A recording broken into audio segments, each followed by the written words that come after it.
Now we're recording. Recording started.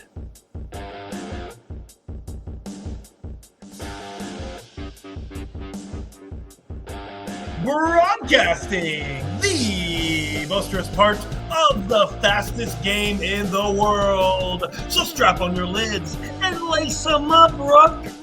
You're listening to the Barn Chirpers Hockey Podcast.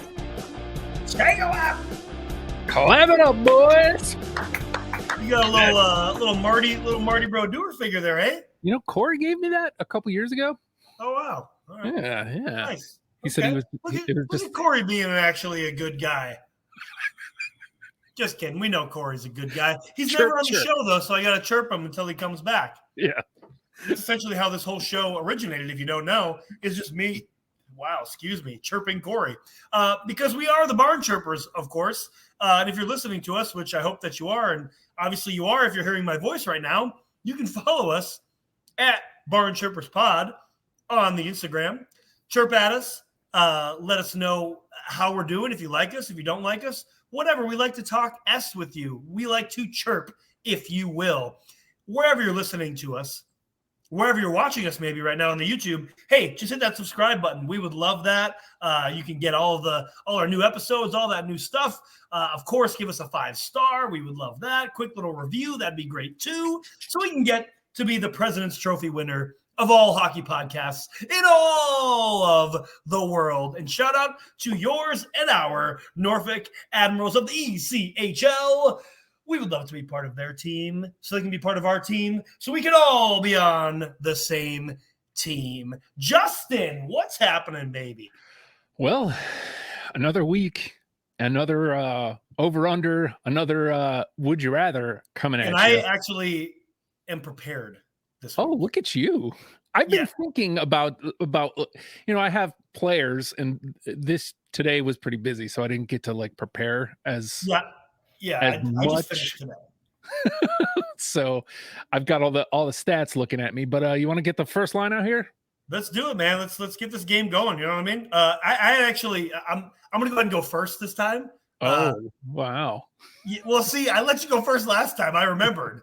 So I really want to go first this time because I don't want you to steal this one because I want to give you a would you rather. Okay. And I feel like you were going to steal this because we know Bob is our guy. If you've listened to this show, Bob's our guy, whether we were chirping him or whether we were praising him. Bob's kind of the mascot, if you will, of the Barn Chirpers. That's true. So, Justin, remember, Bob has 3 years left at $10 million. Okay, cool. Just want to throw that out there. Okay, all right. So, would you rather, as the fantasy general manager of the Florida Panthers, would you rather have Bob have a Vezina class season once again, but the Cats are going to lose in the Stanley Cup Finals again? Or Bob is Bob and the Cats miss the playoffs completely. And remember, the caveat is he still has 3 more years at $10 million.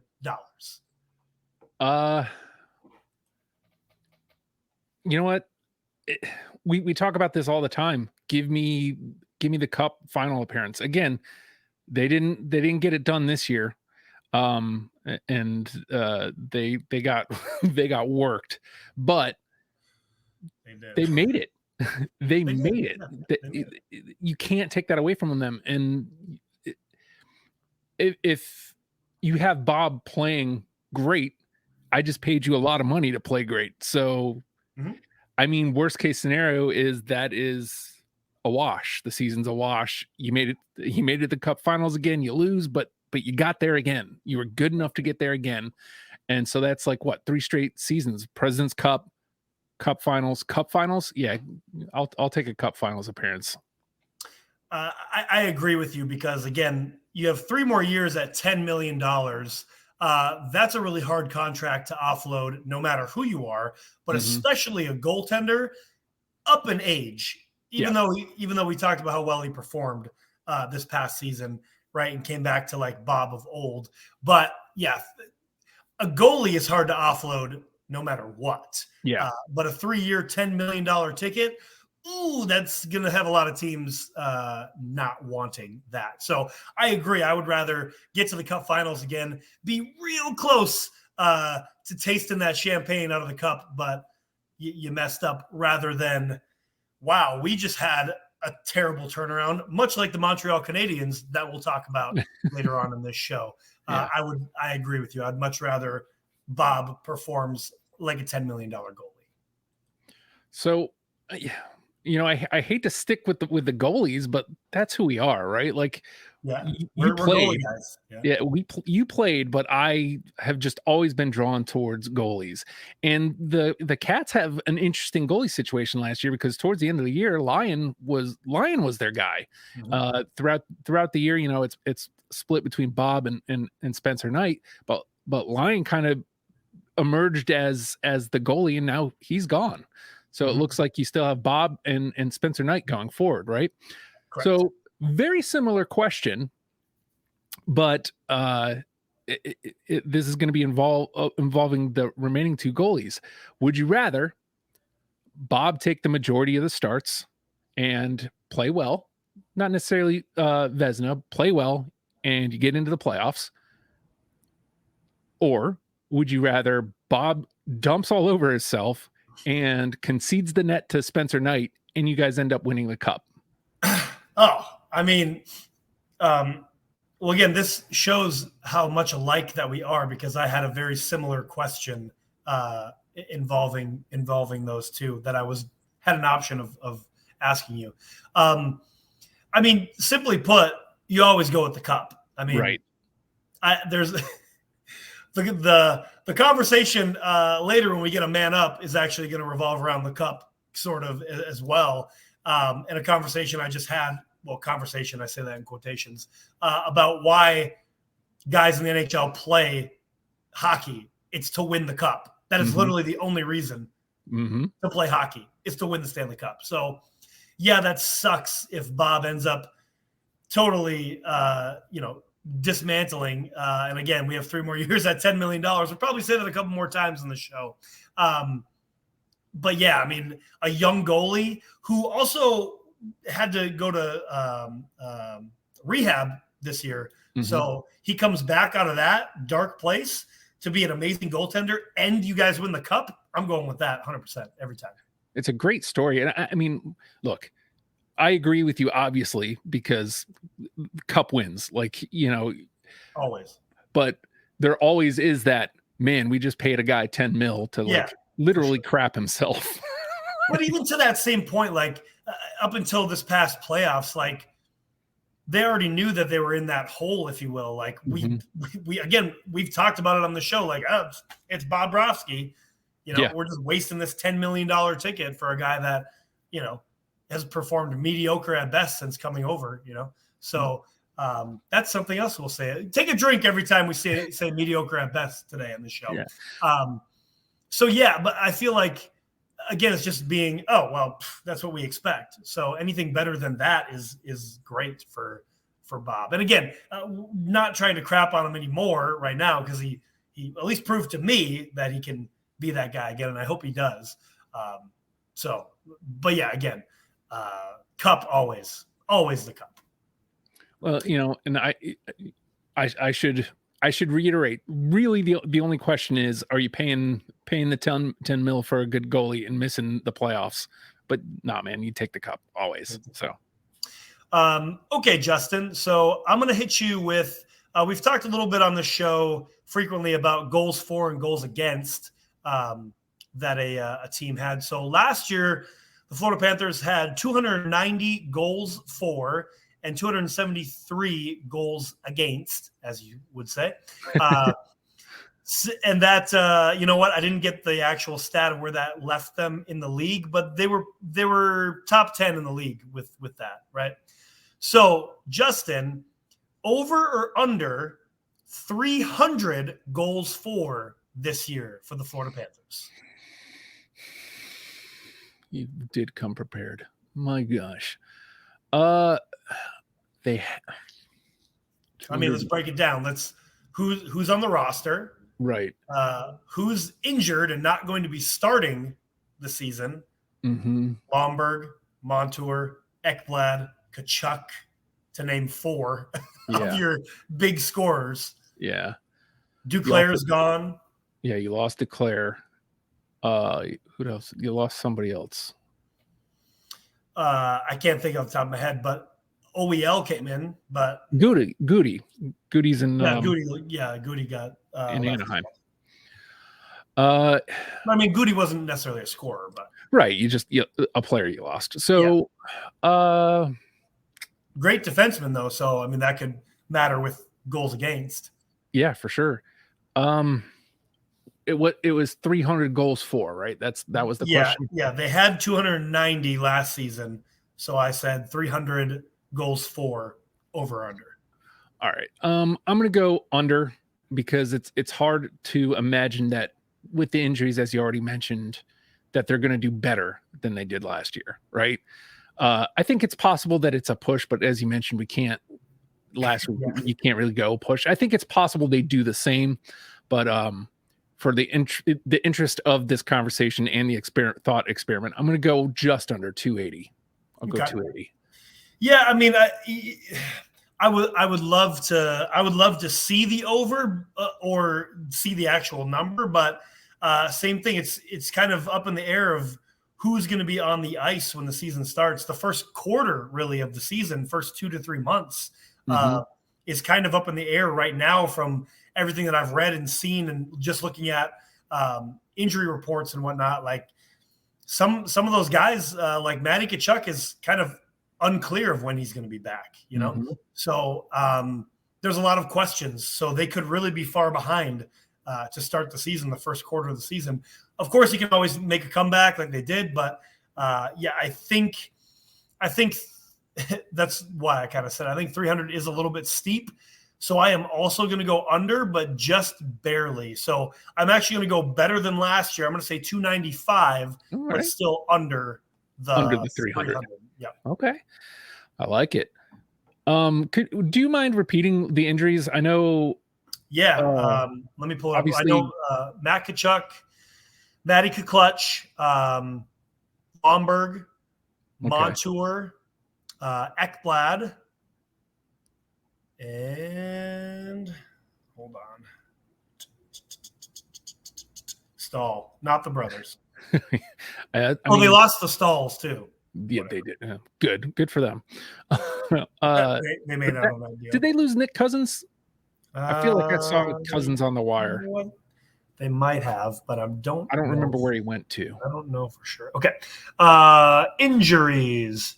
Yeah, Aaron Ekblad, Matty Tkachuk, Brandon Montour.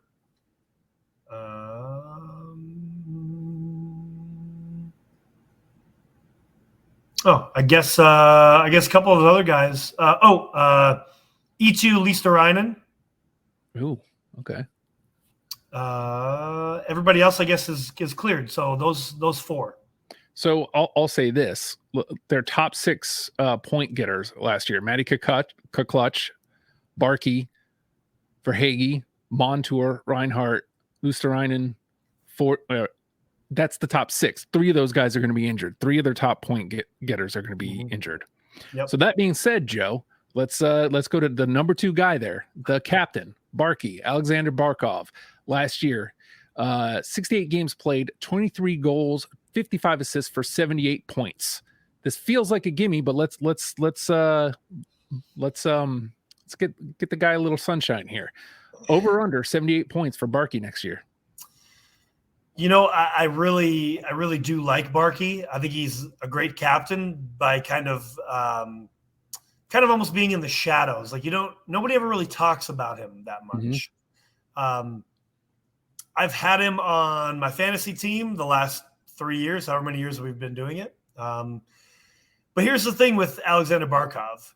He has been very injury prone in his career, but specifically in the last 4 seasons. He's been, or excuse me, 3 seasons because of the shortened season in 2020. But so yeah, man, That's really tough. You said 78, right? Right. That was his point total from last year. Yeah. Again, I did say just then that the Caps were going to have 5 more goals for the whole year. He's going to have to be a contributing factor in that. So I'm going to throw out what my gut says. My gut says under, but I'm going to go over, but just barely 80 points, I'm going to say. Okay. I'm in lockstep because he missed 14 games last year. So if he stays on the ice half of that, 7 games, you figure he gets a goal or 2, an assist or 2, and that makes up the, hopefully the points. Sure. Yeah. I agree. Up and over for the 78. So I'm with you there. I'm going to go with the over as well. Okay. Yeah. I mean, again, I hope so. He's just been so injury prone. He's almost like when I'm playing NHL 21 and I get like just barely hit with a check and then I'm laying down on the ice holding my knee. Like, what was that? Or like I win a fight and beat the crap out of a guy and then all of a sudden my hand's broken. Yes. Like shaking your hand and getting taken off the ice. That's how I feel like Alexander Barkov is sometimes. Sometimes he, finishes his own check and he's hurt. So I'm hoping not. But that's just kind of what the history has shown us. So that was accidentally an interesting Barkov topic. Yeah, it kind of was, wasn't it? So something that's not very interesting. I'm just kidding. It's interesting, but let's move on to the Kings of LA. And if you're not a fan of hockey, hockey's much better in LA. So Justin. Mm-hmm. We've talked about PLD signing a massive contract for a guy that's been mediocre at best. Yeah. So continue my chirpathon on guys that are mediocre at best. But I mean, side note on that. Okay, again, like who am I? I've never played a game in the NHL. So who am I? I'm just a guy talking on a podcast. I get it. Like, sure.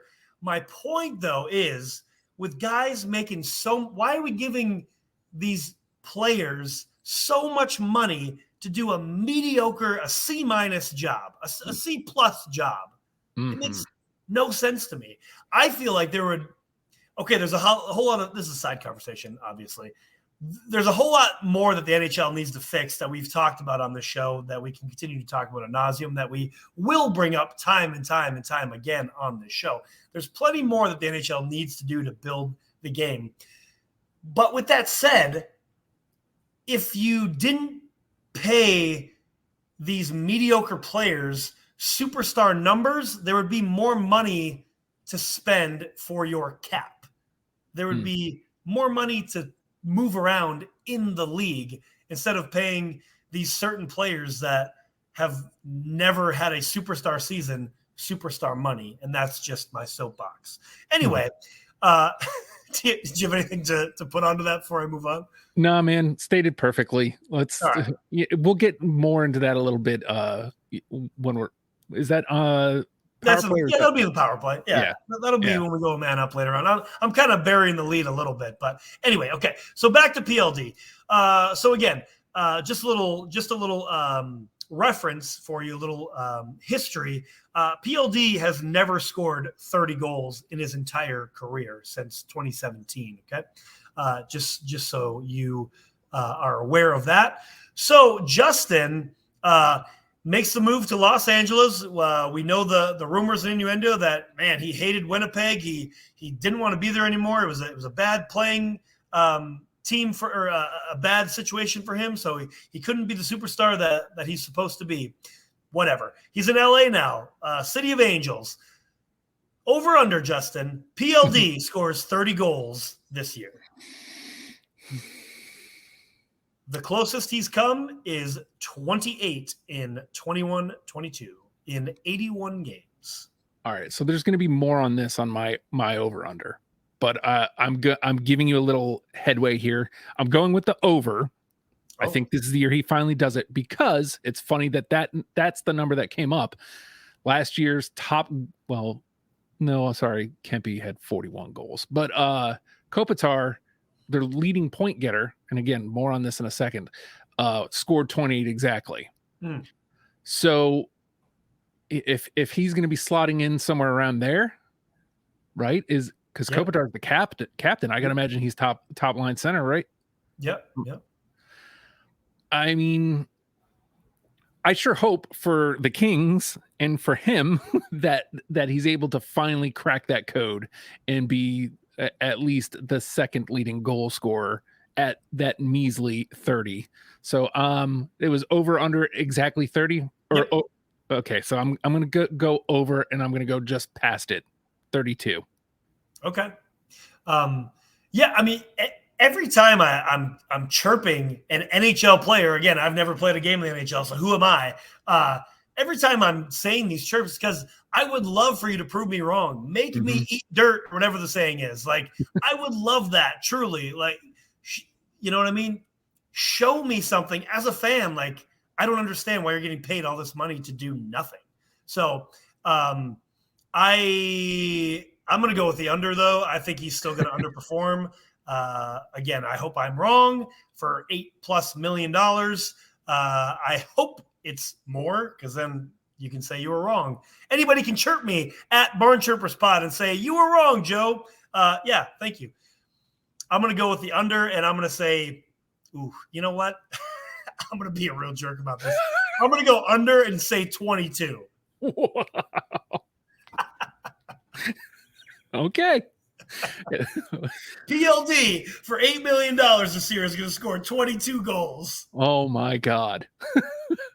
I took the positive route and what I hope happens, but nothing would make me laugh harder than that, because honestly, unfortunately, I think you're right. I hope I am.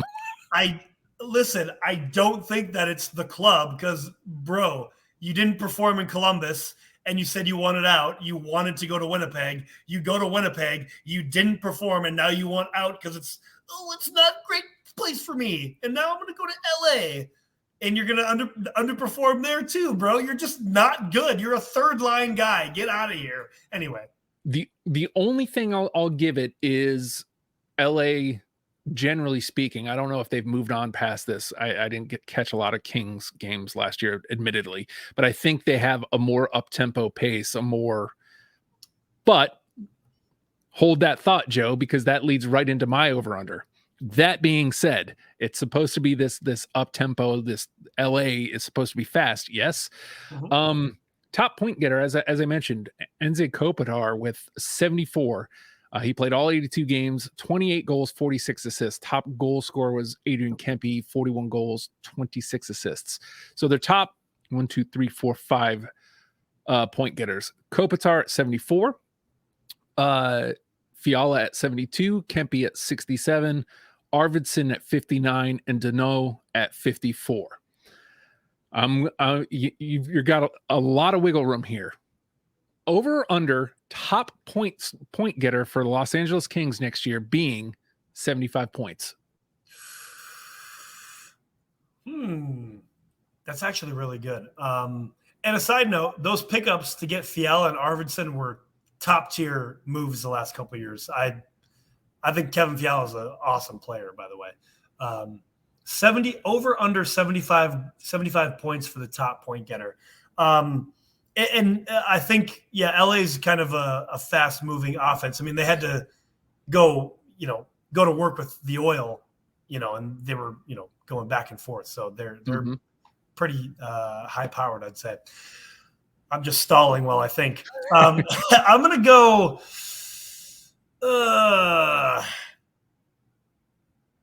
I'm going to go over. I'll say over by 5. I'm going to say 80 points for the top point getter. I like it. I think it's going to be Kevin Fiala.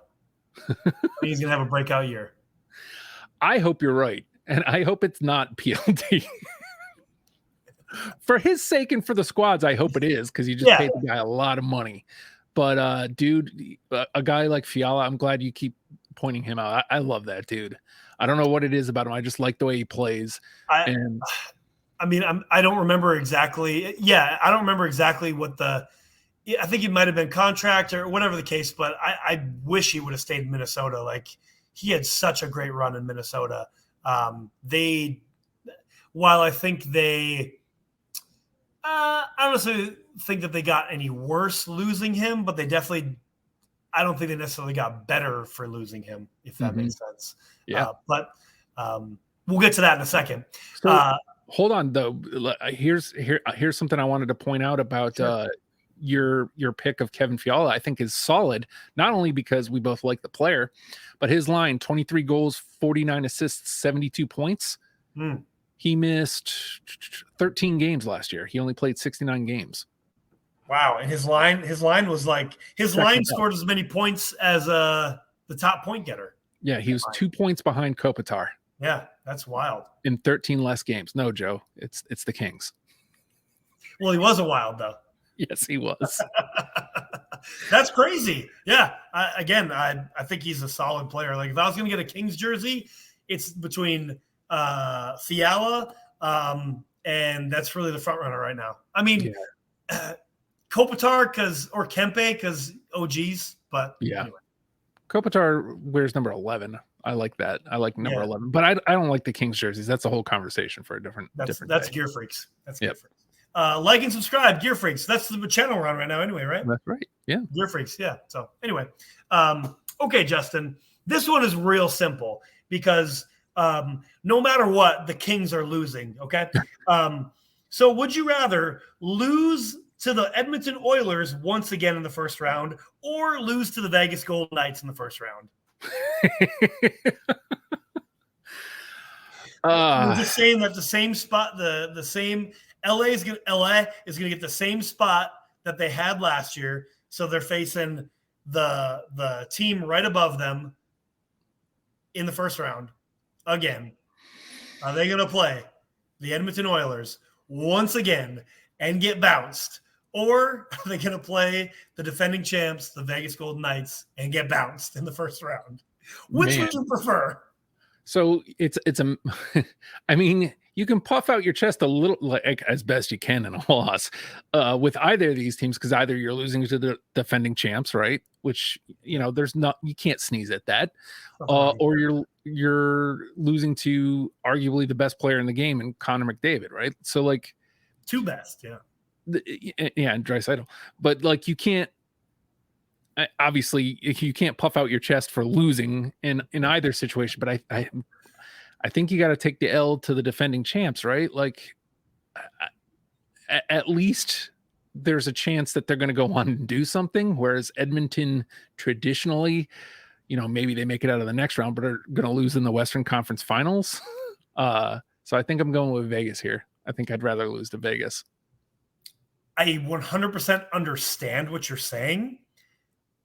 I actually would rather lose again to the same team, because to me, it's essentially like, dang, man, like, we just can't seem to get past this hurdle in the Edmonton Oilers. But if you get a new team, then you can no longer make the excuse like, we just can't get past the Oilers. Like, there's got to be something when we play the Oilers. But now a different team comes in, even though they are the defending champs. And I do agree with what you said. But now it's like, oh, well, I guess it's actually just us. Yeah, we just can't beat anybody. We just can't beat anybody. So that's kind of what but I totally not disagreeing with anything you said. I agree with that too. Like, oh, well, I mean, it's defending champs. What are you going to do? But I think for the Kings' sake, yeah, if we're going to lose, like, might as well just be the same team that's bounced us the last 2 years. That's my thought with it. So we've managed to not talk about goalies at all yet. I know, that's crazy. Mark that down. That's a first. Because we're getting to the last question, and I'm doing it because it's a big question mark, right? They dealt Quick off. Right? They dealt Quick off initially to Columbus, and then he ends up in Vegas, right? Correct. And then Corpy comes over, but he's off in Ottawa. now. Yep. Yeah. So yep. It was just a rental. They pick up Corpy for the rest of the year, and then he walks off. So it looks like Copley's the guy. I don't recall whether Peterson remained. I feel like I remember seeing his name on the wire, but I don't. Sorry, I'm not exactly up on the move. No, you're good. So obviously it's still off season, but the goalies listed on NHL.com: Copley, some guy named Portillo, some guy from Winnipeg, Dave Rittich. Yes, the old backup from Rittich. And one guy that we know pretty well, Mr. Cam Talbot.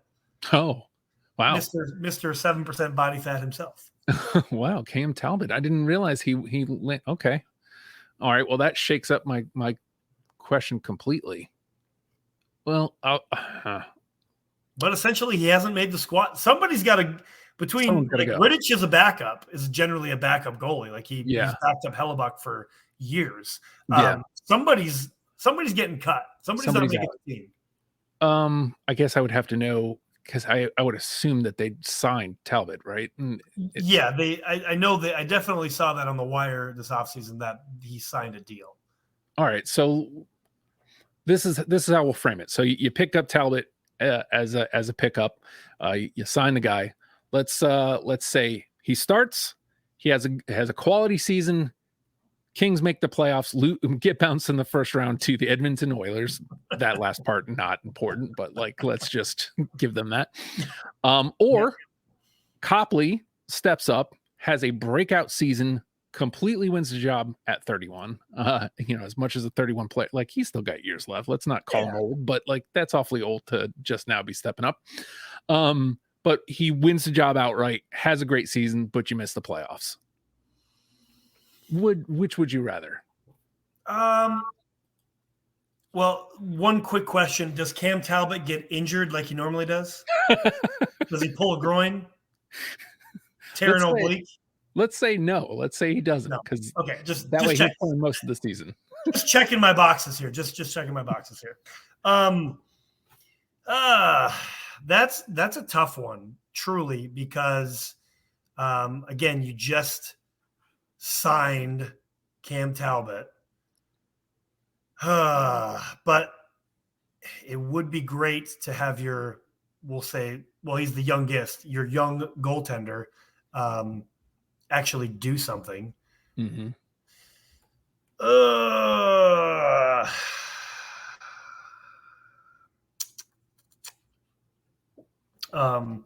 Also, Cam Talbot signed for $1 million, so it's only a $1 million cap hit. Okay. And they're both UFAs at the end of the season, by the way. Okay. Yeah, I would rather Copley step up, even though, because that part of it was miss the playoffs, right? Mm-hmm. Yeah, I'd rather have Copley step up because I think that would at least be a proving ground for him. I mean, he had a pretty good amount of work last season, if I remember correctly. Yeah, hold on, I got the stats here. 37 games played. Yeah, so he played majority of the season. Yeah, 35 games started, 24, 6, and 3 was his record. Oh, that's pretty dang good, man. Yeah, I'd rather have him have a breakout season and miss the playoffs, just because I think you have more legs on him being around than anybody else. I mean, other than the one kid that I said, Portillo or Portillo, I don't know how you say it. He's essentially the future backup, you'd think. Those other guys, Rittich and Talbot, like they're just rentals, really. Mm-hmm. You know, so yeah, I'd rather have Copley step up, even if you're going to miss. Yeah, I'd rather have that. Me too, especially if you're just going to lose in the first round anyway. I mean, yeah, I mean, exactly. Look, and I'm looking at Cap Friendly right now, and they have a lot of guys going to be coming off the books at the end of this season. So they have to either sign a whole lot of guys, or we're looking at a new Kings roster anyway? So that's what I was going to say. Is at least if Copley steps up, at least you have one of the pieces, because you got to figure if they miss the playoffs, they're probably, and I'm glad to have that piece to it. You're probably looking at the Kings in official rebuild mode next season. Yeah, I mean, it's hard to not. Yeah, that's going to be tough. It's going to be tough. So this might be their last. I mean, speaking of, like, Drew Doughty is old. Kopitar is old. Yeah. Kempe's old. Yeah. In playing terms, like, they're not actually, like, they're as old as I am. You know what I mean? Like, so they're younger than me. Yeah, you know what I mean?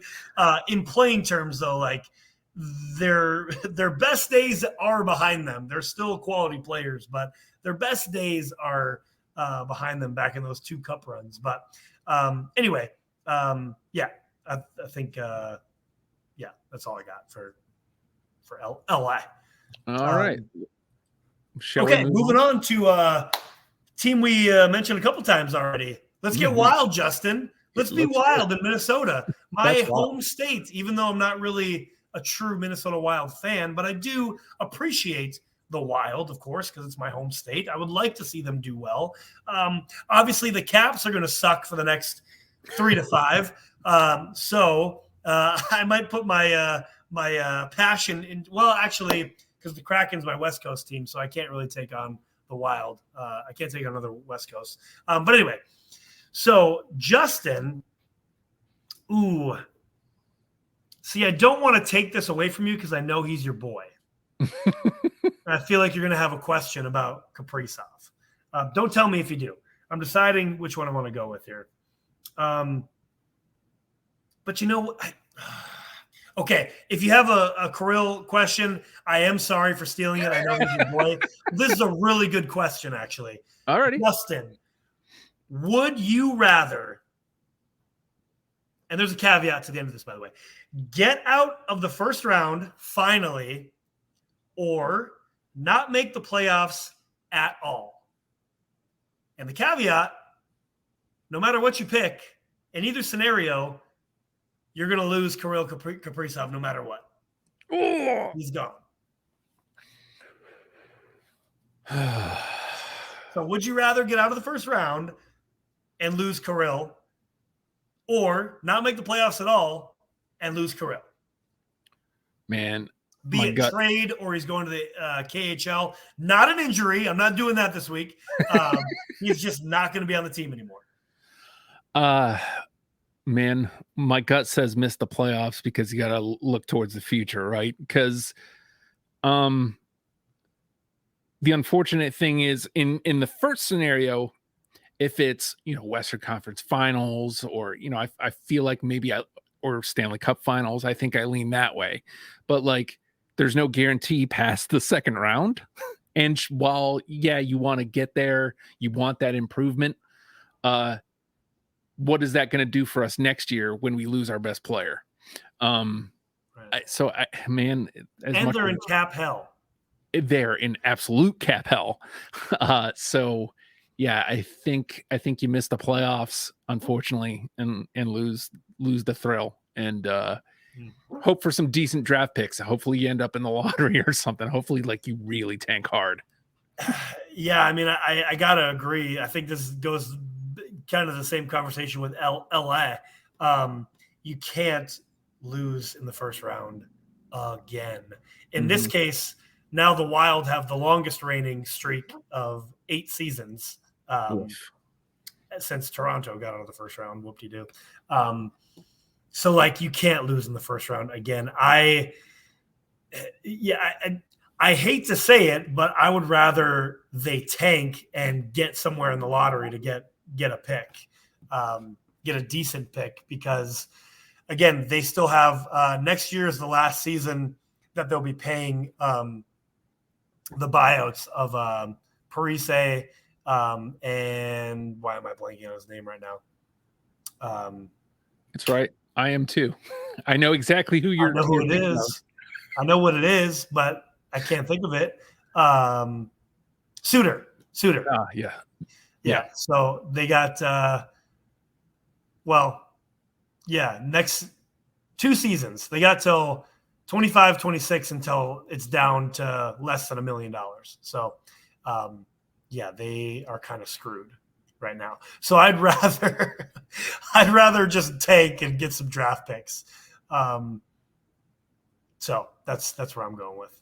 All right. So I'm gonna lay some stats on you here because again, the Wild, they were a very good. If you like hockey, they were a very fun team to watch last year. I really enjoyed watching Minnesota Wild games, and they pushed the Dallas Stars to limits. They did in the playoffs, and arguably the Stars were the second best team in hockey, even though they lost to Vegas. Yep. Here's something I didn't know though. We brought up the thrill. Kaprizov only played in 67 games. He was hurt a bit last year. 40 goals, 35 assists, 75 points. Top points getter. Golly, what a guy! Matt Zuccarello is your second leading with 11 more games than him. 22 goals, 45 assists, 67 points. And I'm doing this on purpose. Matt Boldy is next. 81 games, 31 goals, 32 assists, 63 points. Eriksson Ek, 78 games, 23 goals, 38 assists, 61 points. Here's the drop off, Joe. Mm-hmm. At 5th, Freddie Gaudreau played all 82 games, 19 goals, 19 assists, 38 points. Oh, that's your 5th leading point getter. Gross. So let's set the over under there. Your 5th leading point getter will be over or under 45 points, Joe. Ugh. Yeah, and didn't I say on this show when we went into the playoffs that I didn't know about Minnesota because they can't score goals? Mm-hmm. That is disgusting. I mean, I would actually, if I had the time to go through every single team and look at that top 5, I would love to compare that and see where they fall in the league. But that is awful. 61 to 38. Yeah, 4 to 5. And I'm just looking at I'm looking at the roster right now. Yeah, I mean they don't have, other than the thrill, like they don't have another. I mean, obviously he's the superstar. They don't have another like a guy to ride shotgun with. You know what I mean? Mm-hmm. I know everybody says this when they don't actually, hate to say it, but I do not actually want to bring up the Washington Capitals. But like you got Ovi and Backstrom. You know what I mean? Right. You got Sid and Malkin. You know what I mean? So anyway, to answer your question. Over under, you put it over under 45, right? Yes. For the 5th leading score point getter. For the 5th leading point scorer. Oh gosh. Well, I think that, let's see, that put him at, call that 30. I'm just doing some quick math real quick. That put him at 30. So that's 50. So a guy that I'm looking at is Marcus Johansson that came over in a trade from Washington to Minnesota, and he played 20 games for the Wild. And in total, in Washington and in Minnesota, he scored just over 50 points. Oh, so okay. I think he's with a full season on that team because he played 20 games for the Wild, 18 points in 20 games, that's pretty solid numbers. I think he could end up moving up to at least that 5th spot. So I'm going to say over, and I'm going to say 51. Boy, do I hope we're right. Because I hope so. Lord, they need it. Jeez. Yes, they do. I mean, it does. Now that I'm actually looking at the numbers, it makes me like, how are you not making moves? Like, they obviously that isn't how they win. They win games with a lot of and we'll get into goaltending here because I definitely have a goaltending question. But naturally, they have play with good defense and good goal play. They're very solid in both of those. But goal scoring not so much. Yeah, So, you can't just much like Edmonton, you can't just rely that you can score a goal in 30 seconds, score 2 goals in 30 seconds. Like, you can't depend on that time and time and time again. Like, you're going to lose. yeah. You're definitely not going to win a Stanley Cup by just depending on defense. Like, yeah, okay, you got to have good defense, but you got to score goals. You know what I mean? So to answer my own question, I'm going to go with the over as well at 45, but I'm going to go just over, and I'm going to go 47 points. Gotcha. Okay. All right. Just for a note, Minnesota was bottom half of the league for goals for last year. Check that out real quick. At 246. Woof. Okay. So I'm going to let you have the goalie question, even though I had one as well, but I think we probably are going to ask the same question. So I'm going to go a different route. Speaking of scoring, speaking of potential superstars on this team, Matt Boldy came on this team in a full season last year. Well, 81 games, but and he came in 21-22, played 47 games. He had 15 goals, 24 assists, 39 points. In 47 games. This last year, 81 games, big jump here, 31 goals, 32 assists, 63 points, Justin. Matt Boldy, over under 75 points next season. He's young too, 21. Young kid. He jumped by almost 30 points in one season. So we only need to get 12 more from him this year. Well, I'm going to go with the over again. For their sake, I hope. Yes. For their sake, I hope so. And I'm gonna just eke him out. No, I'll put him at 80 because I figure Kaprizov, if he stays on the ice, he's gonna blow past 80 because he did 75 while missing. What did I say? 15 games. Yep. Give him 15 games. That's he was more than a point a game. I'm focusing too much on Kaprizov. But to answer the question, yeah, I think he goes up and over your 75. I'm gonna put him at 77. Okay. I'm gonna go with the over as well because I would love to continue to see this kid shine. I think he has a bright future in Minnesota. I mean, he signed a 7-year deal, so he's not going anywhere for the time being, you would think. I'm going to go with the over as well. I'm going to go a little bit more. Let's see.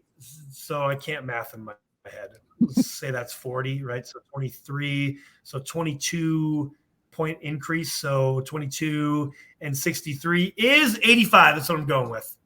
I like it. Over I like it. 85. Live math, ladies and gentlemen. That's real tough for me to do as well, unless it's barbell math. But anyways, give me that goalie question. I'm ready for it. And I'm going to laugh if it's the same question that we were doing. I'm sure it's in the same neighborhood, but this question has to be asked because it's a big question going into this season. You have Flower, who is 38 years old, who played 46 games, 45 of them started, 24, 16, and 4 record. Solid for a 38-year-old Tandy. A living legend like Flower. One of the best ever. Yep. The Gus Bus, 24 years old. He's definitely their future. Absolutely their future. Last season plays 39 games, starts 37 of them, 22, 9, and 7 record. Also, very good record. Solid. Both of them. Great this year. So Joe, especially sorry to interrupt you, especially for that workload going from his first 2 seasons where he played in Ottawa of 9 games and 18 games, and all of a sudden, like, essentially doubled plus more the workload. Yeah. That's incredible. So. And that's not even getting into, like, he looked great in the playoffs most of the time. And again, he's playing Dallas, so you can only do but so much against Dallas. But exactly, there was games where, like, he was shutting Dallas down. So, like, he did not look like a 24-year-old in there. So the Gus Bus. So, Joe, would you rather continue the trend? They split the workload, both look great, and you this year you get out of the first round. You go into the second round. So you finally do it. You get into the second round. Or would you rather go even further into the Western Conference Finals? Fleury doesn't crap the bed, maybe gets hurt, or let's just say Gus definitively takes it this year. It is Gus's net to lose. And he looks great, and you guys get to the Western Conference Finals. Yeah, now that Flower isn't a Penguin anymore, I love him. And also just the appreciation of how amazing of a goaltender he is. But I mean, his time has passed, so I'm ready to see Gus take over and be the guy in Minnesota, because you can say that Talbot was the guy, and yeah, I would agree with that, but really Minnesota hasn't had a guy goaltender in a long time. Maybe even ever, if I can truly say that. Like, I can't even think of his name right now, back in when they first came back, or when they entered the league. Dylan, I'm gonna look it up. Dylan, he just retired. You got it? Let's see. Minnesota Wild goalies all time. I'm gonna all-time NHL leaders. This is from Quant Hockey. Anyway, while you're looking that up, what I was going to say is it's Gus's time, so I would love to see him move forward. And getting out of the first round, again, we're talking about losing. So essentially you're losing the Western Conference Finals, so you're losing to the team that's going to the Stanley Cup. And as we know, the shift has kind of happened where the West Coast is kind of overpowering now. So you're probably losing to the future Stanley Cup champions. So there's nothing to be upset about that. And also, if your young goaltender steps up and gets you there, we love to see that. Flowers in the background to be there if needed. But I believe his time is past. As much as I love Flower now, his time is past. Let's go with Gus. Yeah, I'm with you. I'm all Dubnyk. Gus. Is it Dubnyk? That's the second name on this list. So I was going to say Backstrom is number 1. Dubnyk is number 2. Yeah, Manny Fernandez. Yeah, I think Dubnyk did way more for the Wild than any of those guys did. Well, I'm looking at some of these names. You got Rolison, Harding, Kemper. That's your guy. God. There's Cam Talbot. Kakinen spent some time there. Josie Theodore spent some time there. Khudobin. Now you're really getting into the weeds. But you know what I mean? Like, I don't feel like Minnesota's really, maybe when I said that, maybe ever really had a guy that can steal the show. If we think about all-time, like in our generation goaltenders, we just talked about Flower, right? When Flower was at his best, right? Vasilevsky, unstoppable, right? Marty. Jonathan Quick when he was unstoppable. Minnesota has not had that guy. So if Gus can be that guy, I'm here for it. All signs point to him being able to be that guy too. So all aboard the Gus bus. I'm on the Gus bus. Great showing by essentially he's still a rookie. Like those 2 seasons he had in Ottawa, he's in his 4th year now, but really, like, you're playing in Ottawa those seasons that wasn't very competitive. You're playing on a competitive team now. Yeah, you're playing the same teams, but you're playing for a competitive team with some more pressure now. So this is that experience of having this past year. How many games was it? 37 games he started, right? 39, I think, actually. 39 games? Yeah. 39. 39 games he had? Oh, I'm sorry. It was 39 games played, so he must have came in and relieved Flower a couple times. 37 started.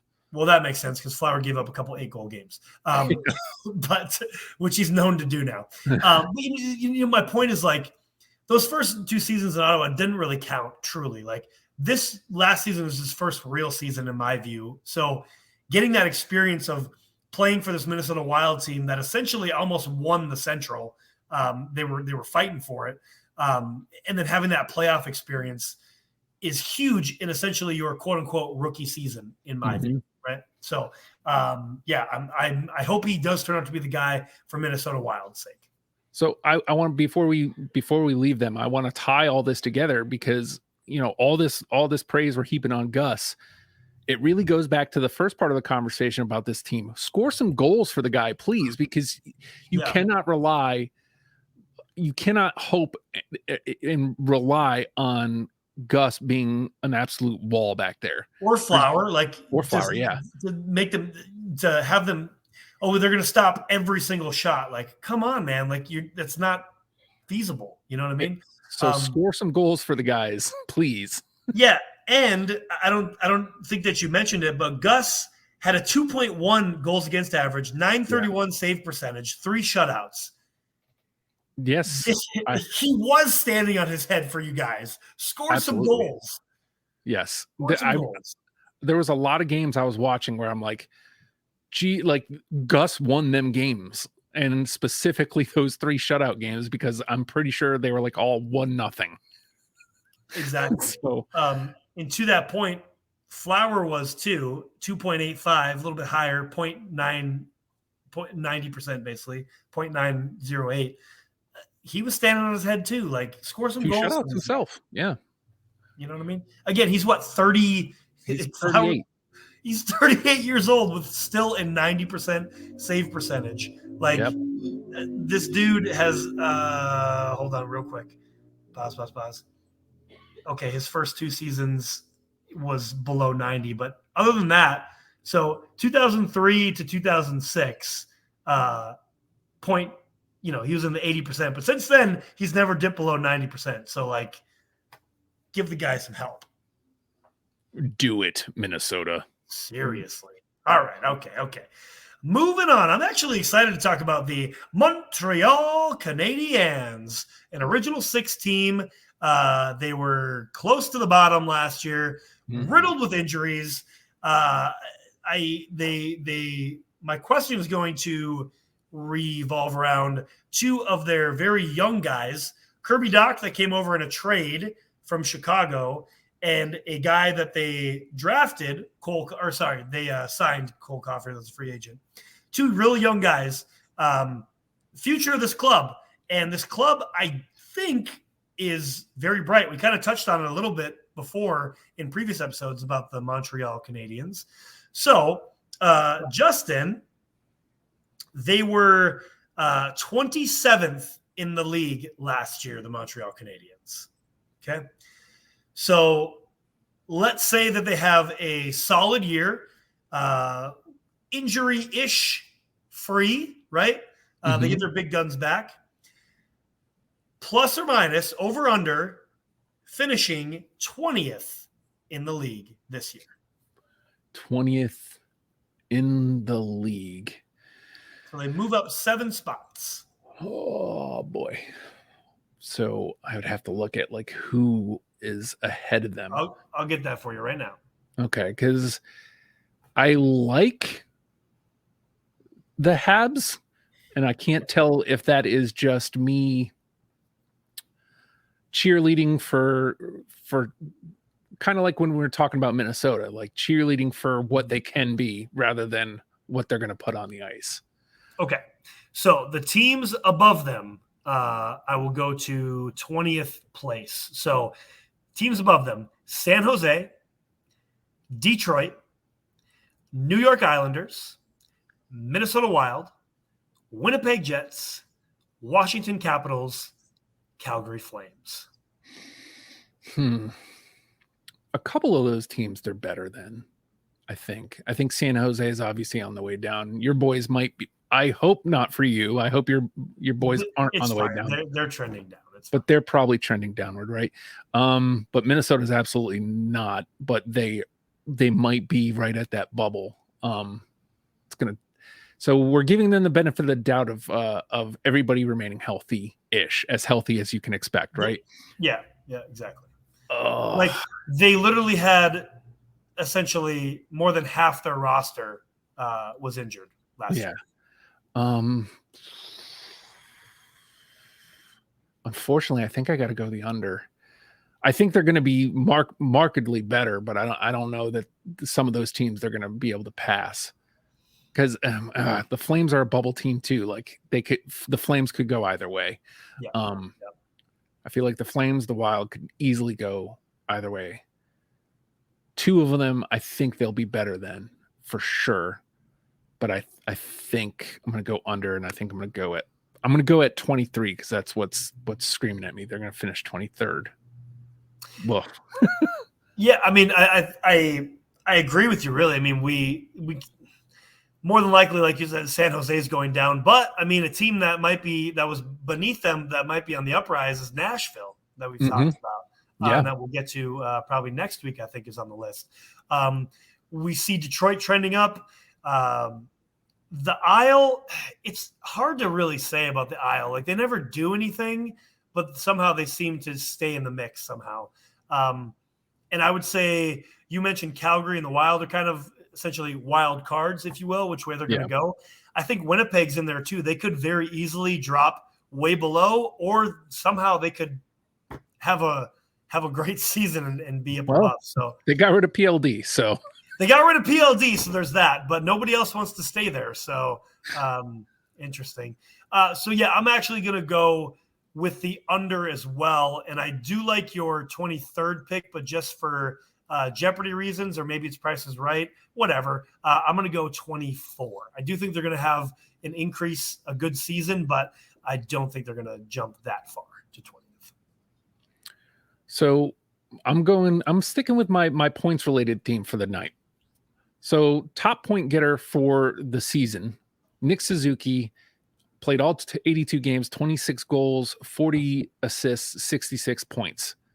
Number 2, Joe. Kirby Dach. Yep. Only played 58 games, scored 14 goals, 24 assists, 38 points. The team as a whole, only scored or only got accrued 611 points. Yeah, it's bad. So over under it's bad. 700 points for the Montreal Canadiens next year. I don't know. I don't know. Okay. Oh man. These top 5. I'll give you the rest of the top 5. Cole Caulfield, 46 games played, 26 goals, 10 assists, 36 points. Mike Hoffman's number 4, 67 games played, 14 goals, 20 assists, 34 points. Number 5, Mike Matheson, defenseman, 48 games played, 8 goals, 26 assists, 34 points. But like that is the whole thing, isn't it? Like one guy played all of the games, only one of them. Yeah. Well, again, like with so many injuries, but you said 700, right? Yeah. It's a leap of 80 points. Yeah. I think that's such, I mean, I truly hope that everybody stays healthy and they have a big season, but that's still a huge jump. I got to go under. I am going to give them an increase, but 700 is so much. I'm going to go 60. So I'm going to go 666 points. Whoa! I had to. It just so much depends on them staying on the ice. Like, I do think that last year was not a fluke in the sense that it didn't happen, but I mean, like just a random occurrence. Like, literally the past 3 seasons have just been like, ugh, since going to the Cup Finals. Like, and again, that was COVID year, so like, did they really go to the Cup Finals? Right. But you know what I mean? I just think a lot of things that don't normally happen just happen, and they took the brunt of that. But that's still a big increase. So I'm going 666. I'm with you. I don't think they reach 700. I'm gonna go a little over you. I'm gonna go 675. I'm hoping because,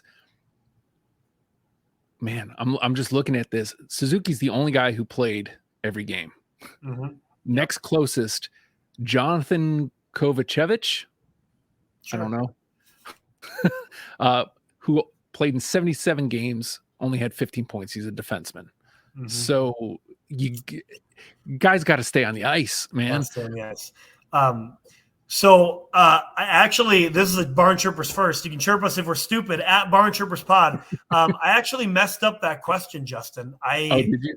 When I was looking at last year's standings, I guess I still had goals against or goals for clicked. So those teams that I mentioned are not the ones for that question. So we kind of have to redo this. Okay. So I actually put it on points, so it actually makes sense now. So Montreal was actually the 28th team in the league last year, not 27th. Okay. Okay. But the teams above them, okay, are Arizona, Philly, Washington, Detroit, St. Louis, Vancouver, and Ottawa. Those are 7 spots. I did 7 spots for the last question because I said 27th to 20th. So 28th to 21st, over under 21st in the NHL. I'll say those teams again. Arizona, Philadelphia, Washington, Detroit, St. Louis, Vancouver, Ottawa. So I feel like the only 2 that are definitively trending upwards, at least, are Detroit and Ottawa, right? I agree. But are the rest definitively trending downward? I don't know. Arizona has made moves. Arizona's made moves. I mean, Detroit's made, or we said Detroit's on the uprise. I mean, I think we definitely say that Philly and Washington and St. Louis are trending down. So, but Vancouver's tough too. Again, like we talked about gaslighting a couple weeks ago. Vancouver's a gaslighting team. They could be anything. Anything could happen out there.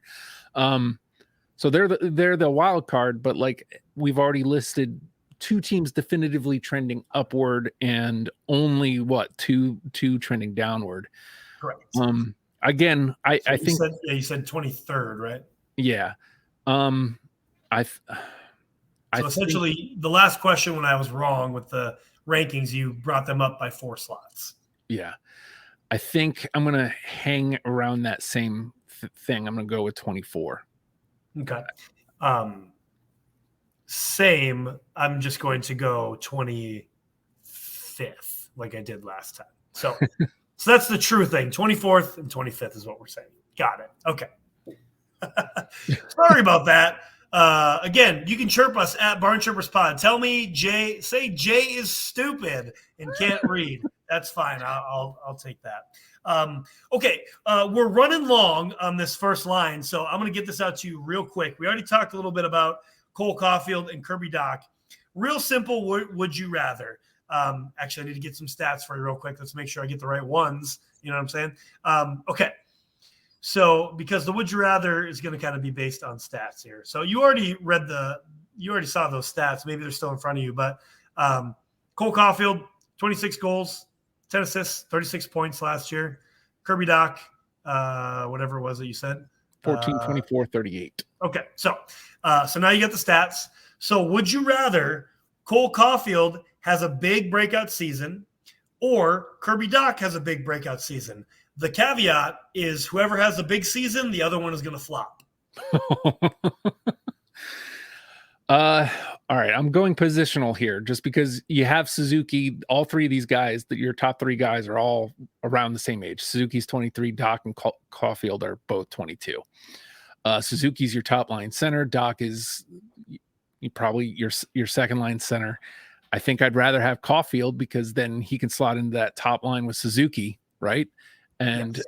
It sucks to lose out on Dach, and he bombs, but you can always get Hoffman. Hoffman's right up there. He's your third line center. He can slot into the second line. So I think the line is Suzuki, Caulfield, Dach. Oh, really? Oh, yeah, man. I'm pretty sure that's the first line. So one of them's playing left wing. One of them's got winger eligibility. Yeah. I'm pretty sure Dach slotted in at the right wing slot. Okay, so I'm still not going to change my answer, even though it doesn't make sense now. But I think because Caulfield's listed as the winger, that's the only way I can make sense of the answer. So Give me Caulfield. Actually, Caulfield, they just re-signed to a big contract too, 8 years something, right? Yep. So yeah, that solidifies it. Let me have the breakout from Caulfield. Yeah, I think so too. You spent the big money on him. I mean, Doc, I would like to see perform well too, considering he came over from Chicago. But I mean, truly, he still has some time to get his mojo, if you will, on the Montreal Canadiens. He's been in the league for a couple of years, but he can afford to have a not so great season, because again, the cream rises to the top.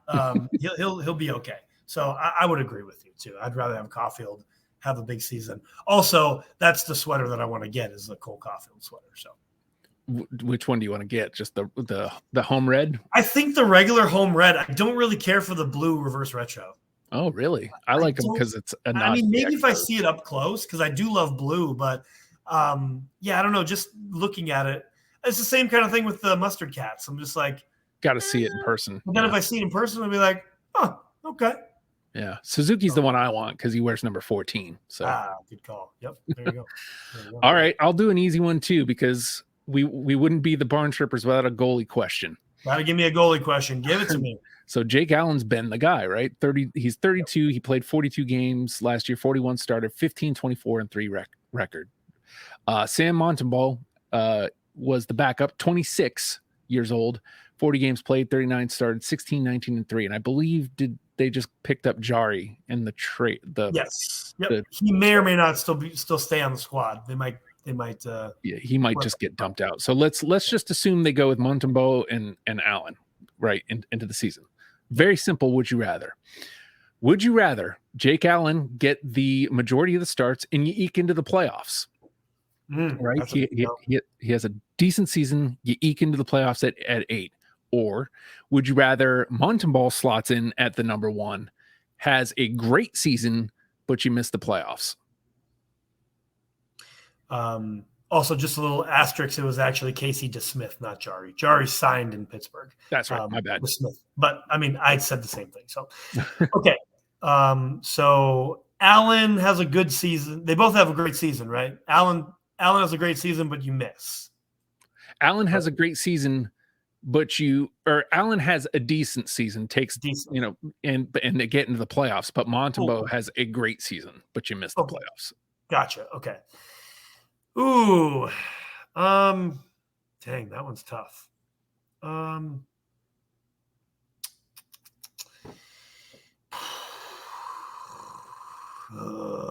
looking at the NHL.com ticker right now, deciding. Let's see. So Montembeault is the younger guy. Mm-hmm.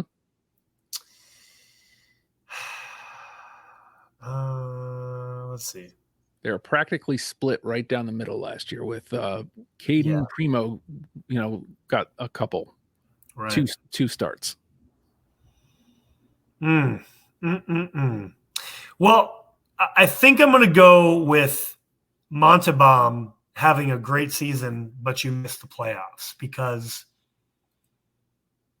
I mean, again, we covered, they were in 28th place.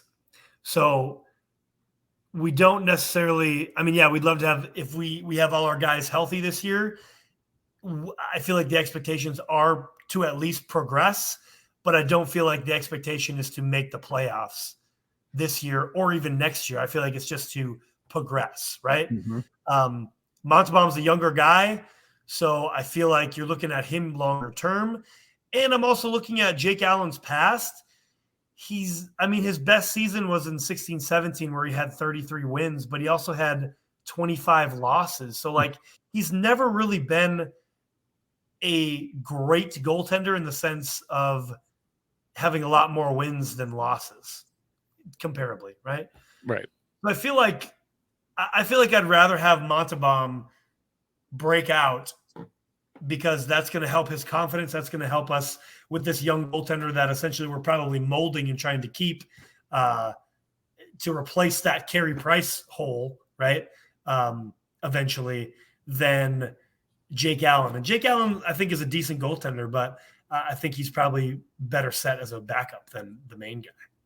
I'm lockstep with you, man. I would give me the young day all day, every day. You miss the playoffs, which means lower draft pick, which is what it's all going to be about. And especially for this team, like you mentioned, sure you want to get in the playoffs, but who is Montreal beating if they get in? Like it's in the East, that's good luck, man. It's one thing to see Florida eke in at 8 and get all the way to the Cup.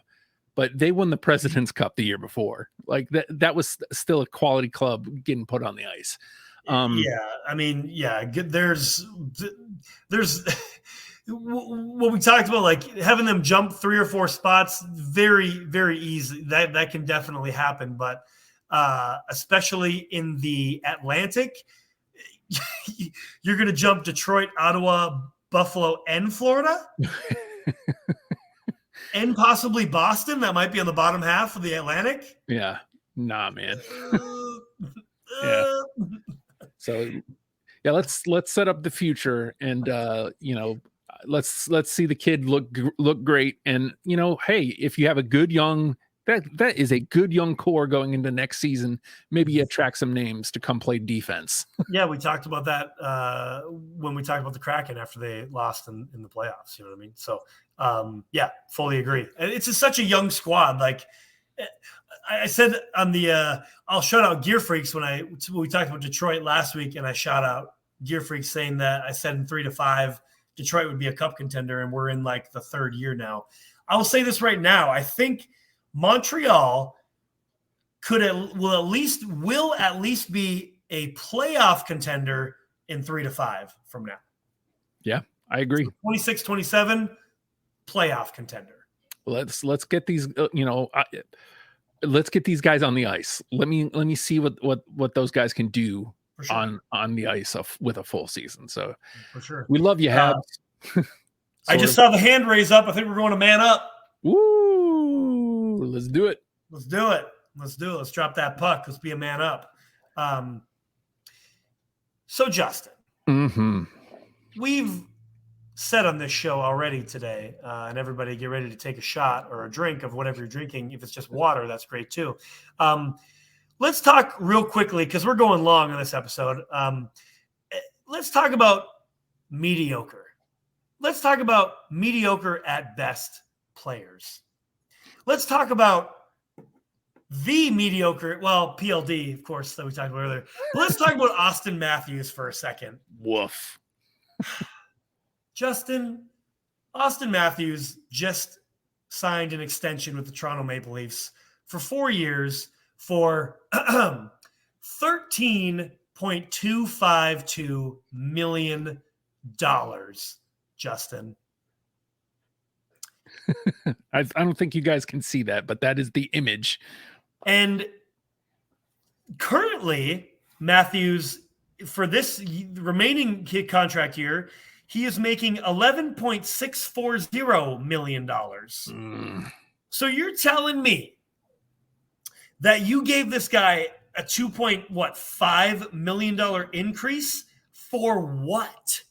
For consistently not showing up when it counts, for consistently blowing it in the playoffs, for not putting up any type of numbers that a superstar making $13.25 million should be putting up? I ask you, what in the world is going on in the world of sport when we reward these players that don't win when they're supposed to win, don't show up when they're supposed to show up?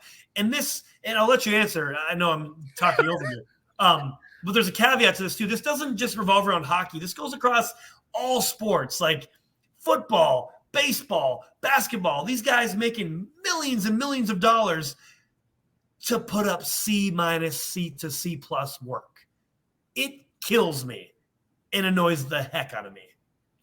Go on. I understand the catch-22 of it, right? Because Auston Matthews does put up points, like he's in the regular season, yeah. Right. So like, if you're Toronto, do you let that guy walk? Like you can't let him walk, but at the same time, man, like how are you as Auston Matthews going to press to get a $2 million per year raise when the best you've done was this past year, getting past the first round? Like how? And then we mentioned this when we were going through the playoffs. This is Mr. Sourpuss. Like I was trying to look for a photo for the thumbnail for this. Every photo of Auston Matthews looks like he's completely unenthused, no matter what he's doing. That's how he plays too. This is the guy that you're paying. Look, again, point getter in the regular season. I get it. But shouldn't you hold those big contracts for when you actually lift a cup? Because isn't that what you want in hockey? That's literally all, and I'll say again, I've never played in the NHL, but that's all we play for, is to hoist the Stanley Cup. Every single interview that any NHL player has ever said in an interview when they're asked about something regarding the Stanley Cup, everything they say is, I just want to hoist the Stanley Cup. That is my childhood dream, hoist the Stanley Cup. So that is literally all that matters in the NHL. And I fully agree, is to hoist the Stanley Cup. Not only am I'm kind of infuriated, even though I don't give any craps about Toronto. Honestly, I really don't. But I guess I'm trying to see through all of the BS here, because guys like Auston Matthews talk about how much he wants to win and how bad he wants to stay in Toronto and he loves Toronto and yada, yada, yada. Bro, Toronto currently right now has a $96.7 million cap hit. They are $13.2 million over the cap right now. If you want to win so bad, if you want to stay in Toronto so bad and win and hoist the cup so bad, why don't you take a team-friendly deal so you can actually get some players to help you win the Stanley Cup? Who's like playing maybe defense? A goaltender. Yeah. Because didn't you lose Mustache Murray? Like, I think he's hanging him up. Not that he was great, but like he was the 1A last year. Sammy's not getting it done. We've talked about Sammy and Nazem, and we're focusing on the Leafs because Matthews was the big signing. But that list you sent me, the top 10 for 24-25, there's 3 Leafs in this list. Yeah. Auston Matthews is number 1.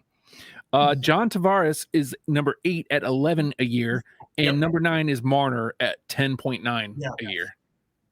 Those 3 guys make up almost half of the salary cap for that team. That's almost crazy. Half. Matthews' cap hit, his new cap hit next year, will make up like 16% of the cap. You've got to at least get to the cup now, right? Like now the pressure's on, right? You would think so. Again, I don't have a dog in the race. I hope Toronto continues to fail like they have failed over and over and over again, because then this is just even more hilarious that you're paying this guy so much money for a crap return. Again, You're giving me C+ vibes right now, Auston Matthews, for the last 8 years, and you do not deserve $13.25 million. You deserve like maybe 4, in my view. And honestly, so I want to carry this over. There was Daily Faceoff posted this picture of Nathan McKinnon, Auston Matthews, and Connor McDavid when they were young, early in the league. And it said the 3 highest paid players in the NHL. And I commented on that. And boy, I actually hate commenting on social media. I don't know why I continue to do it sometimes and all I said was 1 out of 3 are worth it. And I'm not going to say this person's name, but this person decided to say 2, Mac and Connor. And I said, oh, and how many cups has Connor won? I'll wait. And he said, terrible grammar too. If not, look at cups. And it's only 1 cup out of the 3. It's still Mac and Connor that are worth every penny. And I said, yeah, you're right. They definitely play in the NHL just for fun. Who gives a crap about winning the greatest championship? To which he replied, like I said, if we aren't talking about cups, both of them are worth every penny. And then I said in capital letters, the whole argument is only about the cup. And my point of this saying that McKinnon has won a Stanley Cup. Yeah. So his $12.6 million is being paid, worth every penny, worth every single penny. He has proven it. He proves it in the regular season by putting that team on his back when everybody else is injured. He gets that while they didn't win last year, but the year before when he still didn't really have a whole lot of help, put the team on his back, made it to the Stanley Cup, and they won. He's worth every penny of that $12.6 million. Going back to Auston Matthews, not worth a dang, in my view. Honestly, Connor McDavid, worth getting paid $12.5. While I will give Connor McDavid some slack because arguably the greatest player alive right now, he puts it up in the regular season. He puts it up and he shows up in the playoffs. You can't expect him to stop the pucks also. So right. I don't blame Connor McDavid for that because he does show up as a superstar every single game, every single time. I will say I'm not as frustrated with how much he gets paid. However, my argument still stands. Hasn't won a cup, so 12.5, I don't know. That's a lot of money for not winning a cup. How many on this 10 have won a cup? Doughty, Pasta. Pasta wasn't on the team when they won. Oh. Okay, so nope. McKinnon. I don't believe so. McKinnon, obviously. Doughty. Yeah, because Marner, Tavares. Yeah, so 2 out of 10. 2 out of 10. Woof. Yeah. Well, there you go. 2 out of 10 on the highest paid NHL players. That is just crazy to me. That's pretty much all I really have for that. It's the across the board though. I mean, I don't know players and I don't know much about football or basketball or baseball, but those guys are making crazy amount of money comparably to the NHL. And the same thing still stands to me though, like getting paid so much money to do what? To do what? And I'll tag this, and then we can pull the goalie.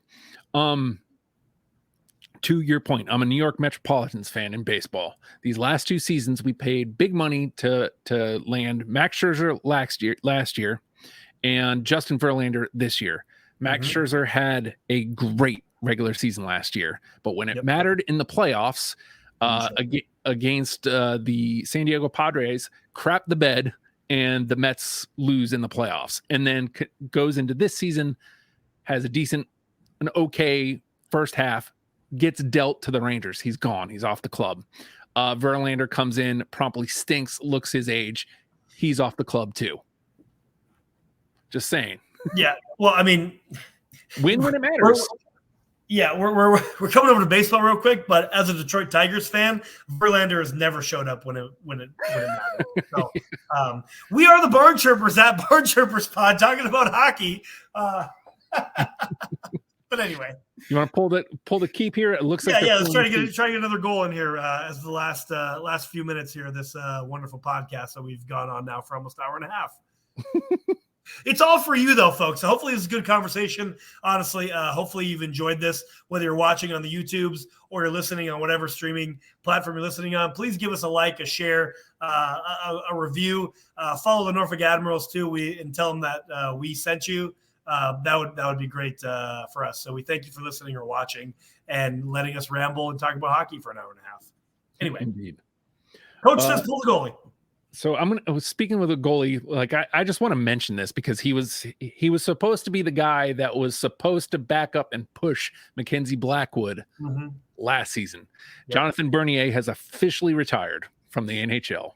Yeah, I mean, I don't really truly know a whole lot about him. I know he's been on at least 6 or 7 teams though, so he's been kind of like a journeyman goalie, which I do believe, I guess, correct me if I'm wrong, if you have any stats or anything in front of you, but he's essentially been, like that veteran presence on every team to, try to, come in when he's needed and stop the puck you're supposed to stop, which is all we ever ask of goaltenders, just stop the puck you're supposed to stop. I mean, I think he's had a pretty solid career, though. I mean, he spent most of his time in Detroit. if I'm not mistaken. Mm-hmm. That's who we got him from. And he came in, Mac promptly got hurt, so he ended up being the starter, and then he got hurt, and then Dawes came in.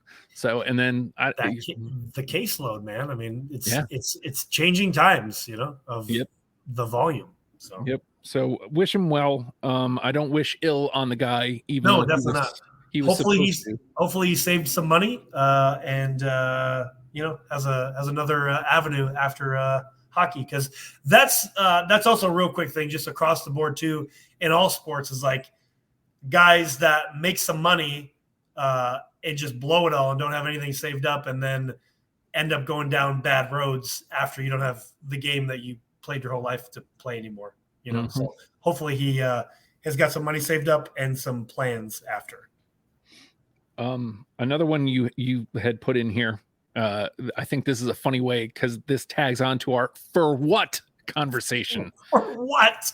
Laffy signs a 2-year deal extension with the Rangers. Why? For what? It's like 2.6, right? Something like that. Yeah. Oh, dude. I mean, I just don't understand. Like, I get you don't want to give up on the guy yet, but like, he hasn't done anything yet to warrant an extension. Yeah, I mean, I'll be curious to see if they try to deal Capo Caco, or if they're going to re-sign him too, because again, those two guys haven't done anything. So why are you spending the money on them? And the rate, I mean, I don't know. I think it's safe to say the Rangers have gotten worse. Yeah, I think they're trending downward. They lost Tarasenko, which, not that was like a huge get for them, but I mean, as long as you have Shesterkin back there, like it's still a dangerous club to play. But we beat them last season. I mean, it took 7 games to do it, but the Rangers should have beat us. We were young and inexperienced. We shouldn't have won that series, and they were working us. But that you play the game on the ice, and the Rangers didn't. So there you go. Woof to the New York Rangers. And yeah, just woof. I mean, woof. Do we got anything else? Just briefly, the Arizona Coyotes have signed Andre Tourigny. Yeah. So he's been the coach. That's right. Because I sent that. I mean, I think this is a solid play by the Arizona Coyotes. Keep that same coach. Keep the same style of play, the same game plan, everything. You seemingly are making moves for something. Keep the same head coach in place. I think this is a great move by the organization. Like, if you're actually going to do something and move forward, this is a positive step in the right direction. Agreed. You continually change coaches, you're changing systems. Then the guys have to learn that system. They have to mesh together in that new system. Like, it's hard enough bringing new guys in, which they've done, which we've complimented them on. So that's going to be hard enough. Like, this is great to keep the same coach, keep that same system. Just like we did with Lindy Ruff. Like, you got to see if the system works with better players. And, if you get the better players in and this guy just can't get it done, like, to the next level, that's when you make the move. Yeah. I mean, he's got 3 more years to prove if he can make any type of progress. So go with that. I feel like we're too quick to pull the trigger. Like, that's not working. We're out. Yeah. Like, give it a minute at least. A second, God. Especially, again, talking about the Arizona Coyotes, a team that has not done really anything in years. So, like, you're finally actually putting some pieces in to maybe have a serviceable team on the ice. Like, okay, let's give a coach now a chance to coach and, see what he's going to do. So, I think that's a great move. So, when did we become Arizona Coyotes fans, by the way? It was we talked about the Arizona Coyotes like 3 weeks ago, and yet we mentioned them on every single episode. Yeah. They brought the Cucinas back last season, and they've been on my radar. It's all about the Cucina, baby. I love the Cucina. So next week is, I think, going to be a pretty special episode, because we're going to be talking about your boys, Justin. Would you rather and over under? We have kind of our the show's team, the Nashville Predators, the Mustard Cats, the New Jersey Devils, and the New York Islanders and the New York Rangers. I can't wait to talk about 2 out of the 4 of those teams. Yes. And the other 2 of the 4, I might just... It'll be tough, but we'll get through it. I'm going to really try to research and come up with solid questions other than something that's just not stupid. I am going to really, really attempt to do that. So thank you again, everybody listening, watching. Follow us at Barn Chirpers Pod. Give us a like, give us a subscribe. 5-star rating would be great. We'll be back next week with that talk on Nashville, New Jersey, New York. And hopefully you enjoyed this episode. So shout out once again, to the Norfolk Admirals of the ECHL. And with nothing else, Stick Taps and Sellies, boys, clap it up. Clap it up and hit the end.